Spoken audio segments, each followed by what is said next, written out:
السلام عليكم ورحمة الله وبركاته. ازيك؟ اهلا بيكم.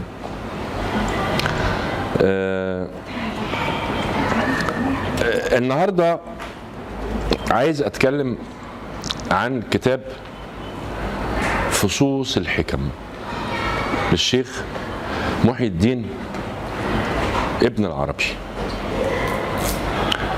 هذا الكتاب طبعا يعني حصل حواليه لغط كبير جدا، والتبست فيه معاني على عقلاء. لا ننكر ان ممن انكر على سيدي محي الدين بعض ما جاء في هذا الكتاب علماء اجلاء. بعض الانكار كان متعلق بتصحيف، بكلام خرج عن سياقه، وبعضه في نظري أنا، لأن أنا محب للشيخ، عن سوء فهم لمقاصد الشيخ. ولكن أنا لما أقول عن سوء فهم أنا لا أتهم أحد بسوء الفهم. ليه؟ لأنه إذا كنت أنت شايف إنك فاهم يبقى وصل للناس اللي أنت فاهمه. فهنحاول قدر الإمكان إن إحنا يعني نبرز فهمنا لكتاب فصوص الحكم، وعسى ان الله يستعملنا في ازالة ما التبس على بعض الخلق، وان كان هذا امر عظيم الشأن نتكلم فيه برضو اكابر ودافعوا عن سيدي محي الدين واوضحوا كلامه، بس ربما يكون كلامهم بيعتمد على ارضية علمية مش عند اكتر الناس، فحتى دفاعهم عن الشيخ بيكون صعب انه كل شخص يدركه. هنقرا في المقدمة ونتوقف عند بعض المواضع اللي تعد مفاتيح. بسم الله الرحمن الرحيم. الحمد لله منزل الحكم على قلوب الكلم بأحدية الطريق الأمم من المقام الأقدم، وإن اختلفت النحل والملل لاختلاف الأمم. وصلى الله على ممد الهمم من خزائن الجود والكرم بالقيل الأقوم محمد وعلى آله وسلم.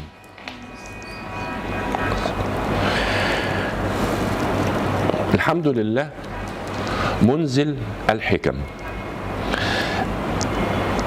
الحكمة ضالة المؤمن، وتعريف الحكمة ممكن يتسع فلا نستطيع أن نحصرها في كلام، وعلوم الحكمة كثيرة جدا، ولكن نقدر نجمل الأمر بأن الحكمة هي وضع الشيء في موضعه، بأن الحكمة هي أصل كل حكم. يعني ربنا سبحانه وتعالى حكيم، أنزل حكمته في صنعته أحكاما، فلما تنظر للصنعة تعرف أحكام في الصنعة، ولكن قد يعتاص عليك أن تدرك الحكمة في الصنعة. فسيدي محي الدين بيحمد الله، ده بيسموه حمد مقيد. لأن الحمد المطلق لا يعرفه إلا الله، لأن هو اللي عارف نفسه. الحمد هو تعريف الشخص بما هو عليه من المحامد المثاني. فأضاف الحمد للاسم الله اللي هو الاسم الجامع، ولكن قيده في هذا الموضع بما يريد أن يتكلم عنه، منزل الحكم على قلوب الكلم. الكلم هنا مين؟ كما هيتضح من الكتاب هم الأنبياء، زي ما ربنا قال على سيدنا عيسى وكلمته ألقاها إلى مريم. أعوذ بكلمات الله التامات. الحقيقة أن كل الخلق كلمات الله. قل لو كان البحر مدادا لكلمات ربي. فهنا سيدي محي الدين اختص الكلام بأنه هيعرفنا الحكم المنزلة على قلوب الأنبياء، ولذلك سمى الكتاب فصوص الحكم. الفص هو ما يوضع في الخاتم، وعادة الملوك انهم كانوا ينقشوا على الخاتم ما يسمى بايه؟ بالختم. هنعرف ده قدام شويه في الكتاب. فالفص هو محل الختم، والفص جوهر. يعني ايه؟ يتفنن اللي بيلبس خاتم انه يختار جوهر، حجر مناسب ليه، او حجر بيحبه، او حجر يتحمل. مش يلبس كده ايه، يحط طوبة او زلطة، لا، يحط حجر كريم او نصف كريم بحسب يعني ايه. فاذا الكتاب فصوص الحكم يبقى هيتكلم عن جواهر الحكم المنزلة على الأنبياء اللي هيذكرهم داخل الكتاب. الحمد لله منزل الحكم على قلوب الكلم بأحدية الطريق الأمم من المقام الأقدم. يبقى مش هيتكلم هنا عن خصوصية تشريع الله المنزل على كل نبي، لأن كل نبي نزل بشرع. الشرع ده ليه باطن، هو حكمة الله التي ينزلها على هذا النبي في هذا الزمان في هذه الأمة. فهو مش هيتكلم عن الشرع ده، هيتكلم عن جوهر الشرع المنزل على كل نبي. يبقى مش هنجد هنا تفاصيل شرعية، يعني ما شرع سيدنا موسى، ما شرع سيدنا عيسى، لا، الحكمة التي نستطيع أن نستخلصها بالنظر إلى الرسالة أو النبوة بتاعت الرسول أو النبي المعين من الطريق الأمم الواضح المستقيم من المقام الأقدم. ليه؟ لأن ربنا سبحانه وتعالى رتب الحكم والنبوات في علمه القديم وأنزلها على قلوب أو على جواهر هذه الأنبياء، ثم فصلها تشريعا في الأزمنة. فبيتكلم عن جوهر هذه الرسالات المنزل من القدم، وإن اختلفت النحل والملل لاختلاف الأمم. يعني الملل والنحل بتختلف لاختلاف الأمم. ليه ربنا سبحانه وتعالى يعني يغير في تشريعاته؟ بيغير بحسب كل أمة تقبل إيه من التشريع منذ الإنسان الأول. الأمور بتتطور، كل أمة ربنا سبحانه وتعالى خلقها في زمن وجعل في هذا الزمن أحكام، فلا بد أن ينزل عليهم شريعة تناسب الأمة والزمن يتحملها النبي الذي أرسله الله سبحانه وتعالى في هذه الأمة. فلكل نبي اسم مناسب يتجلى له الحق به،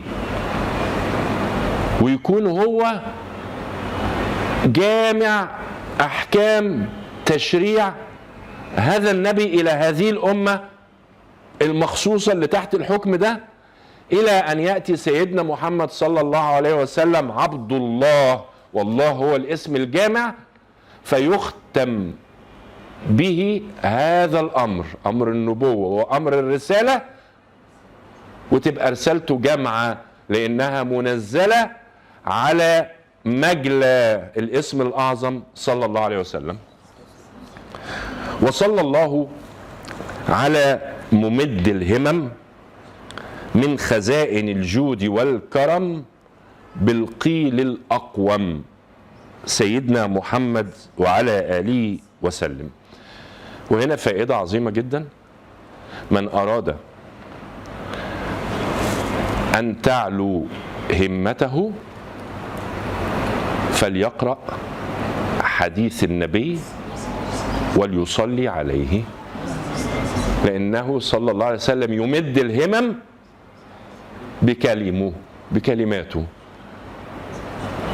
كل ما الإنسان يقرأ كلام رسول الله صلى الله عليه وسلم همته تعلو في الدين والدنيا. أما بعد، يقول سيدي محي الدين رضي الله عنه، أما بعد فإني رأيت رسول الله صلى الله عليه وسلم في مبشرة رؤيا أريتها في العشر الآخر من المحرم سنة 27 و600 بمحروسة دمشق، وبيده صلى الله عليه وسلم كتاب، فقال لي: هذا كتاب فصوص الحكم، خذه واخرج به إلى الناس ينتفعون به. يعني مبدئيا يا جماعة اللي عايز الموضوع ده يا مصدق يا مش مصدق. قال رسول الله صلى الله عليه وسلم: من رآني فقد رآني، فإن الشيطان لا يتمثل بي. وقال صلى الله عليه وسلم: من كذب علي فليتبوأ مقعده من النار. فمن حسن إسلامنا حسن الظن بأن الشيخ محي الدين لن يضحي بحياته بأنه يكتب في كتاب أنه رأى رسول الله وقال له كذا إلا وهو على يقين من أن هذا حصل. فصدقنا يبقى هناخد هدية أهداها رسول الله صلى الله عليه وسلم بواسطة سيدي محي الدين إلى الناس. في ناس بتخاف من هذا الكتاب، وإن شاء الله يعني في الطبعة بتاعتنا هيكون إيه يعني الأمر كده فيه وضوح لبعض النقط إن شاء الله يعني. ويقول يعني بلاش فصوص الحكم، يعني داري نفسك شوية، ده كتاب عليه مشاكل. يا جماعة هذا كتاب كما قال سيدي محي الدين ابن عربي ان سيدنا النبي قال له هذا كتاب فصوص الحكم اخرج به للناس، ما قالوش للمؤمنين، ما قالوش للصوفيه. ولذا تجد من الناس من دخل الإسلام لما قرأ فصوص الحكم. باحثين ومستشرقين كتير جدا بحثوا في التراث العربي والتراث الإسلامي والتصوف وكذا وكذا لغاية لما وقع في إيديهم فصوص الحكم، فبدأت المسألة تنور معاهم. ليه بدأت المسألة تنور معاهم؟ لأن ما من إنسان إلا وفي داخله اعتقاد ما في الألوهة. فبقول حتى الملحد ينكر عليك وجود إله وكذا وكذا، وبعدين لما تيجي تتناقش معاه تجد ان مثلا من جملة انكاره ان يا اخي انت بتتكلم عن اله منتقم. يعني ايه اله يبقى جبار؟ ماليش دعوة يعني، بس هو عنده تصور ما لو كان في اله يبقى كده. فاذا ما من انسان الا وعنده في باطنه اعتقاد ما. الاعتقاد ده كان مبثوث في رسالة من رسائل الأنبياء، فيجدوا في فصوص الحكم يقول يا ده أنا كنت شايفها كده في ديني، وممكن يكون اختلف مع أهل دينه في هذه النظرة، أو كنت شايفها كده وعشان كده بأنكر وهكذا. فإذا مسألة جوهر الحكمة المنزل على قلب الكلمة اللي هو النبي، هذه الجواهر في منها شيء عند كل شخص. فقال رسول الله صلى الله عليه وسلم في هذه المبشرة لسيدي محي الدين ابن العربي رضي الله عنه وارضاه: هذا كتاب فصوص الحكم، خذه واخرج به إلى الناس ينتفعون به. قال سيدي محي الدين: فقلت: السمع والطاعة لله ولرسوله وأولي الأمر منا كما أمرنا. خلاص بدأ بإيه؟ بالسمع والطاعة، يعني انفتح لهذا العطاء. ننتبه ان هذا العطاء كان في برزخ باطن. يعني ايه؟ يعني خد الكتاب ده، فتفسير الكتاب كتاب، يعني مش ياخد الكتاب يقراه، هو طالما مسك الكتاب يبقى اخد الكتاب. اخد الكتاب فين؟ في باطنه المطيع، فيقدر يخرجه.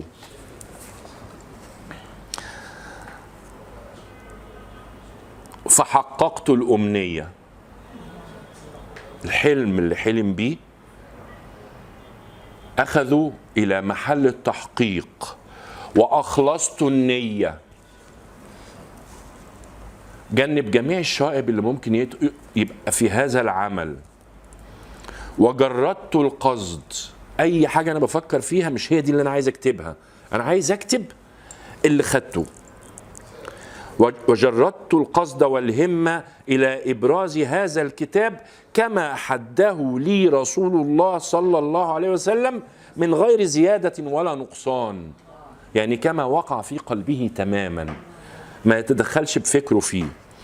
وسألت الله أن يجعلني فيه وفي جميع أحوالي من عباده الذين ليس للشيطان عليهم سلطان، وأن يخصني في جميع ما يرقمه بناني وينطق به لساني وينطوي عليه جناني بالإلقاء السبوحي المنزه والنفث الروحي في الروع النفسي بالتأييد الاعتصامي حتى أكون مترجما لا متحكما.